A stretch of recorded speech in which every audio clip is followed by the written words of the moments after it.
ഒന്നും പറയാനില്ല. മലയാളത്തിലെ ആദ്യത്തെ 100 കോടി ഒരു രക്ഷയില്ല. ലാലേട്ടൻ പൊളിച്ചടുക്കി. അടിപൊളി പടം. മോഹൻലാൽ അടുത്ത വർഷം ഉറപ്പായിട്ട് അവാർഡ് കിട്ടും. ഉറപ്പ് അവാർഡ് തിരിച്ചു വരെ വന്നല്ലോ. എമ്പുരാനോട് നമ്മളെ കാണിച്ചാണ് വിമർശിച്ചവരുടെ വാകേറി കേട്ടിയാണ് ലാലേട്ടൻ തിരിച്ചു വന്നത്. ഇത് കേരളത്തിൽ നിന്ന് ആദ്യത്തെ 100 കോടി ഉറപ്പാ.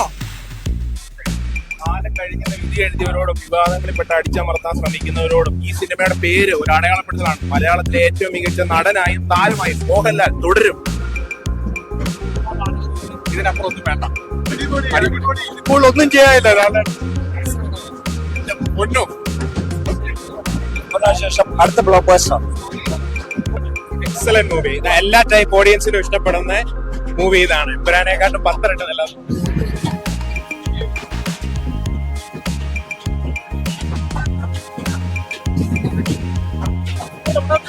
പിന്നെ ഒന്നും പറയാനില്ല. മാരകന്റെ മാരകം അടിപൊളി. സൂപ്പർ. ദൃശ്യത്തിന് ശേഷം ഏറ്റവും അടിപൊളി പടം. ഹൈലി ഇമോഷണൽ ഉഗ്രം പടം. ലാലേട്ടൻ പെർഫോമൻസ് അടിപൊളി പടം. ലാലേട്ടനെ എങ്ങനെ പ്രേക്ഷകർ കാണാൻ ആഗ്രഹിച്ചാൽ അതിലും മികച്ചൊരു പടം. ഇത്രയും നല്ലൊരു മാൻപോയി പടം നരേന്ദ്രമൂർത്തി തരുന്നത് ഒരിക്കലും പ്രതീക്ഷയില്ല. വളരെ നാളുകൾക്ക് ശേഷം ഇത്രയും നല്ലൊരു പടം, മികച്ച പടം എന്ന് പറയാൻ. ദൃശ്യത്തിന് ശേഷം ലാലേട്ടന്റെ വളരെ നല്ലൊരു കമ്പാക്ക്. ഒന്നും പറയാനില്ല. ഒരു രക്ഷയില്ല. Vintage Lalettan is back. അതാണ് അത്രേ ഉള്ളൂ. ദൃശ്യത്തിന് ഒരു അടിപൊളി പടമാണ്. കുറച്ചാളോടെ എങ്ങനെ കാണും. പോയി കണ്ടു. ആശയൊക്കെ പറഞ്ഞ അടിപൊളി അടിപൊളി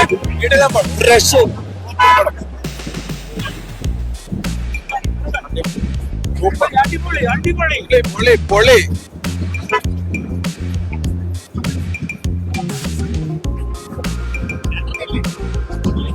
സൂപ്പർ പടം. ഒന്നും പറയാം. അടിപൊളി. കാണണം കാണണം. അടിപൊളി. അടിപൊളി പടം. അടിപൊളി അടിപൊളി പടം. സൂപ്പർ പടം.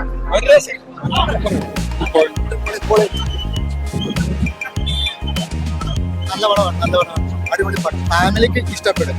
പിന്നെ തലമുറകളെ നായകൻ തുടരും. ലാലേട്ടൻ കീജയും പടം പൊളിച്ചൊരു രക്ഷയില്ല.